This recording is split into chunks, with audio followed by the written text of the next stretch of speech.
Granny Dot here. I am going to read you a story called Marlon Bundo's A Day in the Nation's Capital. It's written by Charlotte Pence, our Vice President's daughter, and illustrated by his wife, Karen Pence.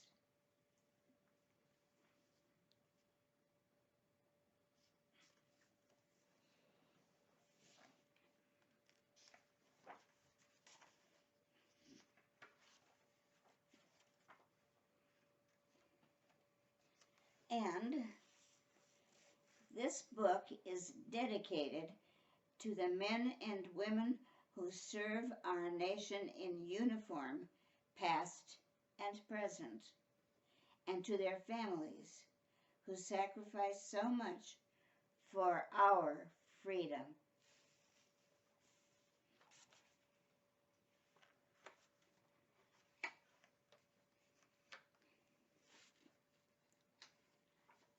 Hi there. Have we met? If not, I'm Marlon Bundo Pence. I live in Washington, D.C. with my grandma and grandpa. You might know them as the Vice President and Second Lady. There are lots of events here at my home, the Naval Observatory. Today, we have school children visiting from all over the country. Grandma used to be a teacher, so she leads them in the Pledge of Allegiance. Can you say it with us? I pledge allegiance to the flag of the United States of America and to the republic for which it stands, one nation, under God, indivisible, with liberty and justice for all.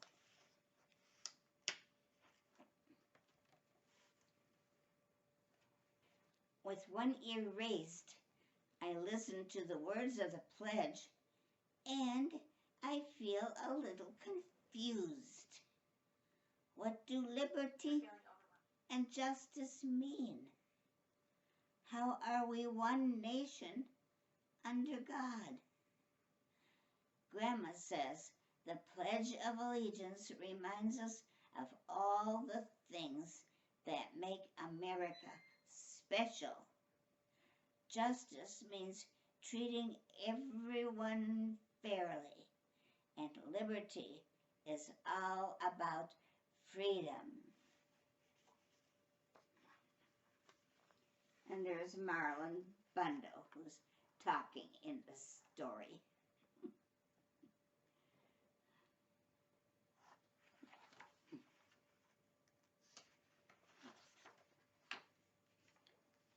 One of our freedoms is religious freedom, says Grandma, which is why a lot of people came to America.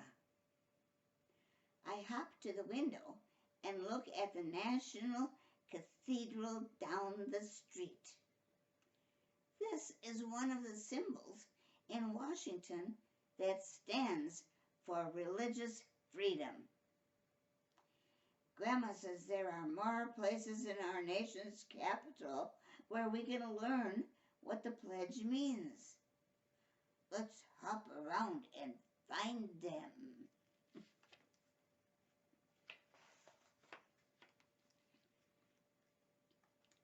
One of the ways we exercise our freedom is by voting for our elected leaders. The Pledge of Allegiance said the United States is a, quote, republic, which means that we get to choose who our leaders are. Look, I can see the Capitol dome.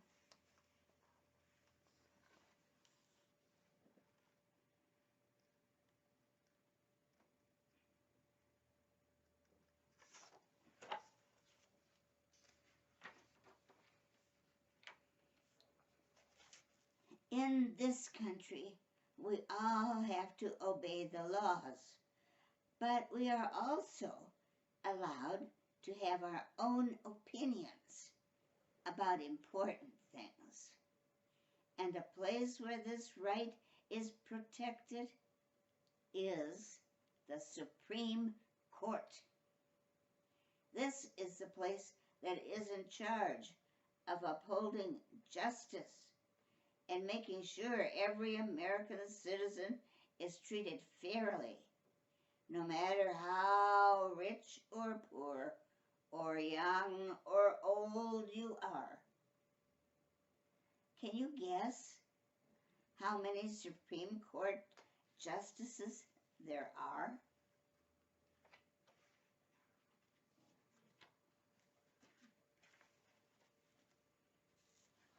We can also learn about important issues and form our own opinions by reading. When we read about famous people and events from history, we learn important lessons, like how to treat everyone fairly. A good place to read is at the Library of Congress, which has thousands of books. It's the biggest library in the whole world. I even found my first book here. And here's some of the shelves with some of the books.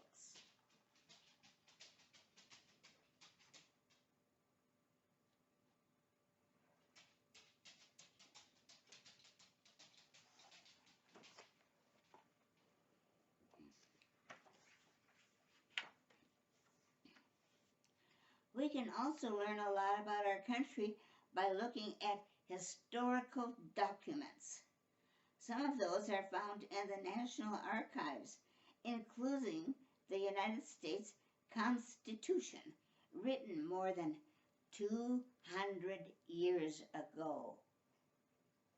In just 4 pages, the Constitution spelled out exactly how our country would be run and how our rights would be protected. We can see it up close under this glass case.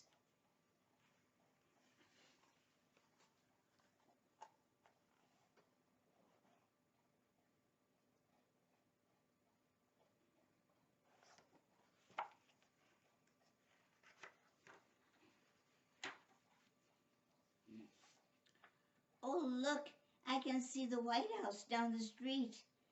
That's where the President of the United States lives, which is the highest elected position, that is, actually, in our nation. But the President isn't a king like in other countries. We get to choose our President every 4 years. Let's wave hello.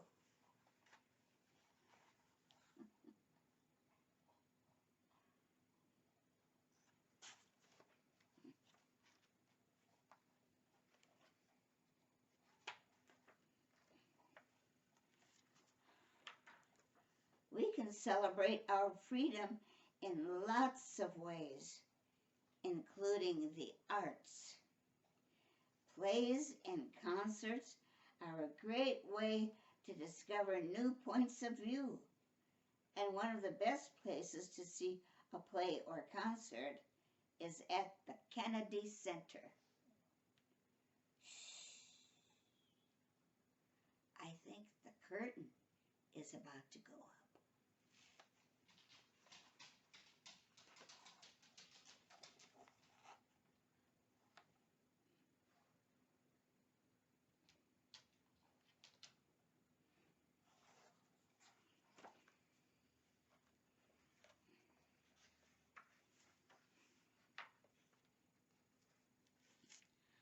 Our country had some amazing leaders right from the beginning.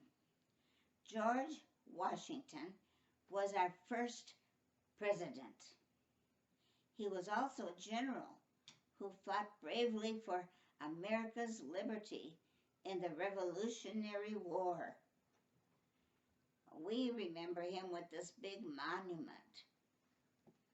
I think this monument looks like a pencil. What do you think?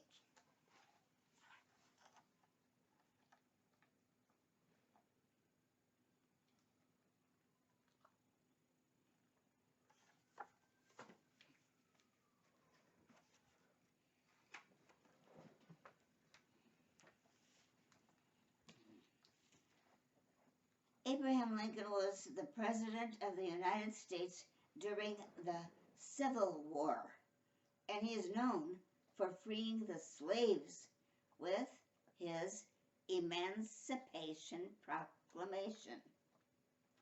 This was an important step in creating justice and equality for all people. I hop up the steps to say hello, but I don't know if he can hear me all the way up there. Do you see Marlon, Bundo down here, hoping to say hello to President Lincoln?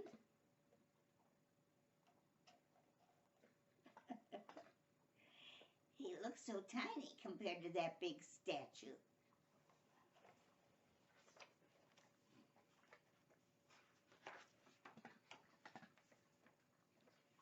Equality means that all people are treated the same way. That was the hope of another great American, Dr. Martin Luther King Jr. He made a lot of important speeches about equality while he was a pastor. One of the most famous is called I Have a Dream. Do you have any dreams for America?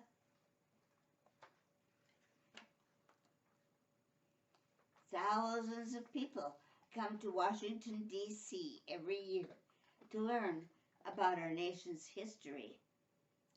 And if they come in the springtime, they can also see these pretty pink trees that go all the way around the tidal basin.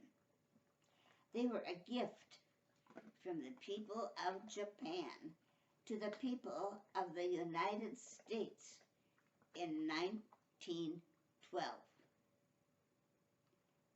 Across the water, we can spot the Jefferson Memorial with the round top honoring President Thomas Jefferson. There's the building with the round top.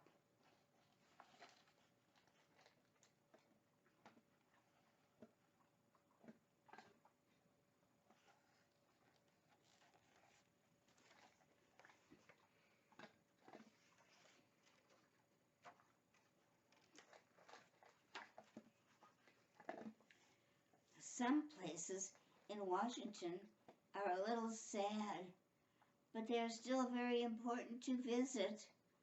One of my favorites is the Vietnam War Memorial. When you walk down the ramp, you can read the names of all the soldiers who fought and died in that war. They are carved into the black marble stone, and people come from all over to find the names of their loved ones. You see me looking at a bunch of those names.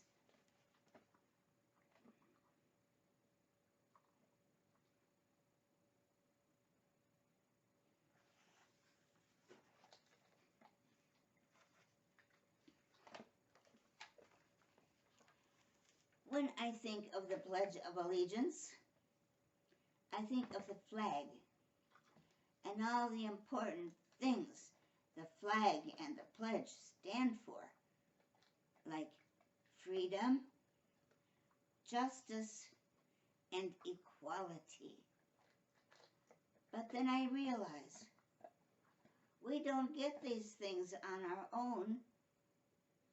There are people who fight for us to be free every day, like the soldiers from World War II who raised our flag at Iwo Jima.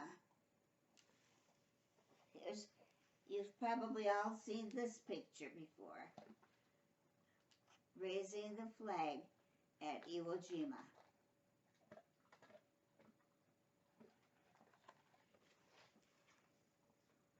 But before you go home, there's one more place we need to go. It's Arlington National Cemetery. There, I see American flags placed at the headstones of each of the soldiers who have given their lives to protect our country and all the freedoms we enjoy. Today, we learned about the rights and liberties we have as Americans.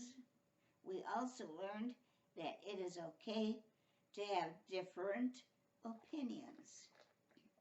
Even when we disagree, we are still indivisible, which means we will be one country no matter our differences. So, before we head home, there's one more thing to do. I bow my head and whisper a tiny thank you to these brave souls. It's because of them that we are able to live in a country that is free, one nation under God, indivisible, with liberty and justice for all.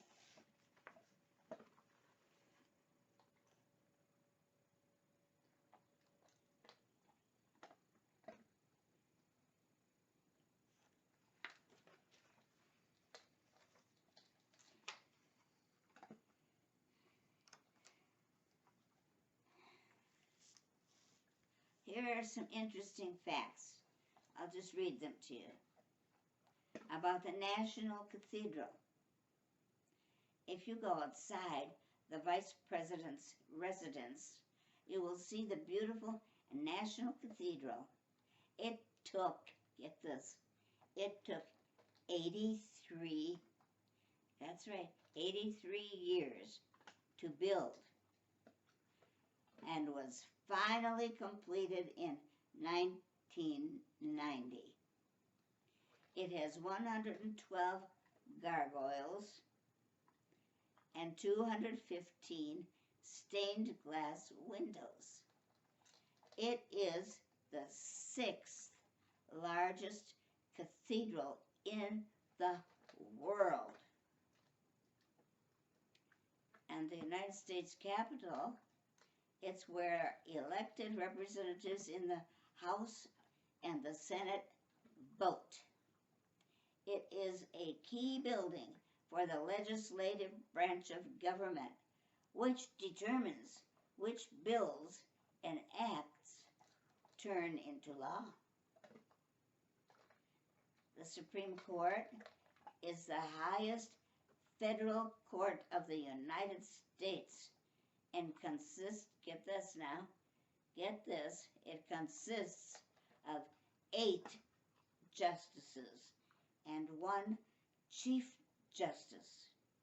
A Supreme Court justice serves on the court for life or until he or she retires, resigns, or is removed. The Library of Congress is the largest library in the whole world. It has over 167 million items and about 838 miles of bookshelves. The main reading room has 16,000 book titles in about 56,000 volumes, all displayed on open shelves. The National Archives, at the National Archives, you can see the United States Constitution on display. It is the document that defines our democracy, and the many articles within it state how our government is set up. It is so important that it has a special glass case it stays in. The Constitution lists many of our rights and liberties, including freedom of religion, speech, and press, rights of assembly and petition, and the right to bear arms. The White House is where the President of the United States and the First Family live. It has 132 rooms, including a red room, blue room, and green room. The East Room is where Lincoln housed the troops. Dolly Madison hung up her laundry, and Amy Carter roller skated. Lots of performances happened there, and the president gives speeches in this room too.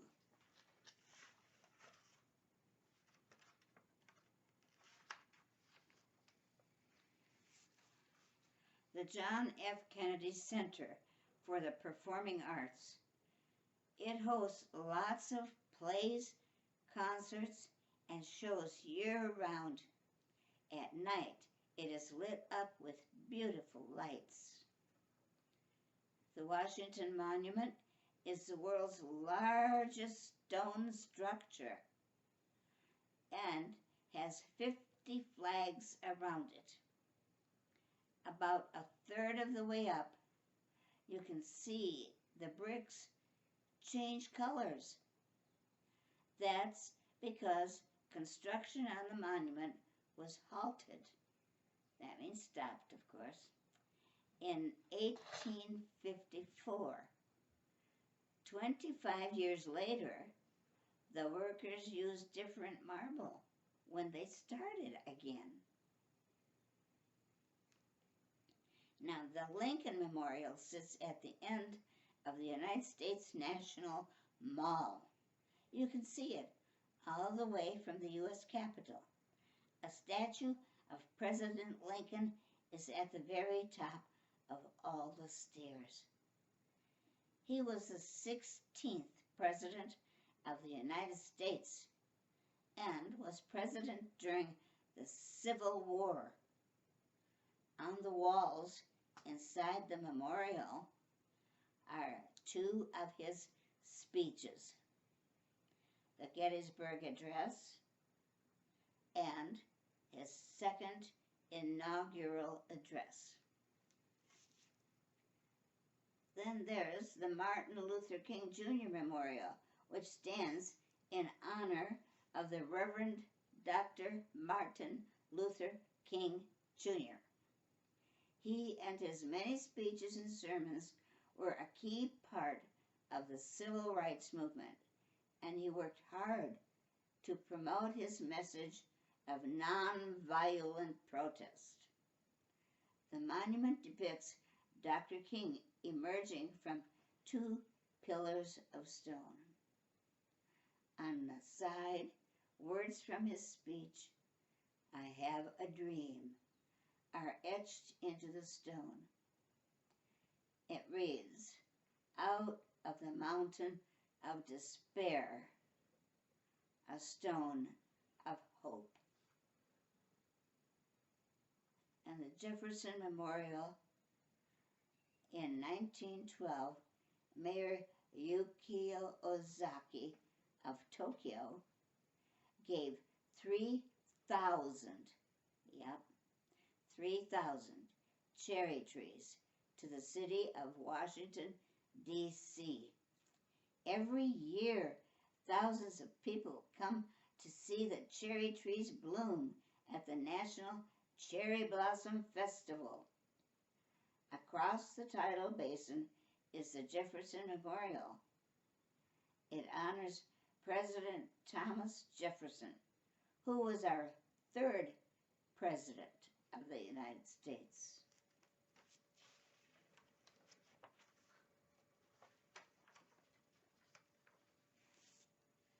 The Vietnam War Memorial has over 58,000 names of servicemen and women who paid the ultimate sacrifice and gave their lives for freedom in the Vietnam conflict.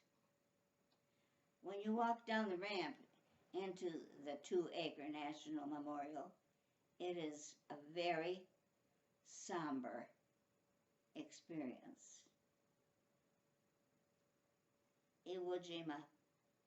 The Battle of Iwo Jima took place in World War II when the United States landed and took control of the island of Iwo Jima in Japan. The Marine Corps War Memorial, Iwo Jima, is based on a photograph that was taken by Joe Rosenthal of the Associated Press when he saw soldiers raising the flag at the battle. Sculptor Felix de Wilden of the United States Navy then created a life-size model of the image, which was later cast in bronze, a process that took almost 3 years to complete. The Arlington National Cemetery is a United States military cemetery. It is the only national cemetery excuse me, that has servicemen and women buried there from every war in U.S. history. On Memorial Day weekend, soldiers place flags in front of every tombstone to pay tribute to those who have given their lives for our freedom.